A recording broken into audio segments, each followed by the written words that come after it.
આજથી 6 મોટા ફેરફાર થવા જઈ રહ્યા છે, જેની સીધી અસર તમારા પર પડશે, કારણ કે પાન કાર્ડના નિયમોમાં ચેન્જીસ આવી રહ્યા છે. ટ્રેનમાં મુસાફરી કરવી હવે મોંઘી થઈ જશે.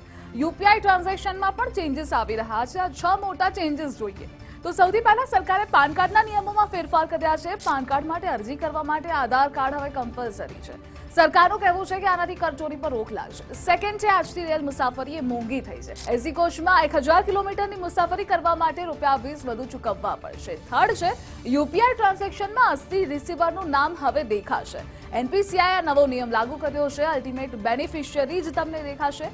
ક્યુઆર કોડ અથવા તો એડિટ કરેલા નામ નહીં દેખાય. આનાથી ફ્રોડ રોકશે. ફોર્થ છે, તત્કાલ ટિકિટ બુકિંગમાં બદલાવ આવી રહ્યા છે. આધારને આઈઆરસીટીસી એકાઉન્ટ સાથે લિંક કરવું પડશે. આધાર વેરીફાઈડ યુઝર્સને જ ટિકિટ બુકિંગમાં ઓટીપી મળશે, અધરવાઇઝ નહીં થાય. પાંચમી છે, એમજીની કાર હવે મોંઘી થઈ છે. કંપનીએ કિંમતોમાં 1.5% વધારો કર્યો છે. અને સિક્સ્થ ચેન્જીસ છે, ગેસ સિલિન્ડર સસ્તું થયું છે. કોમર્શિયલ સિલિન્ડરના ભાવમાં 58.50% ઘટાડો થયો છે. આવી જ અપડેટ્સ માટે આપ જોતા રહો ગુજરાત ફર્સ્ટ.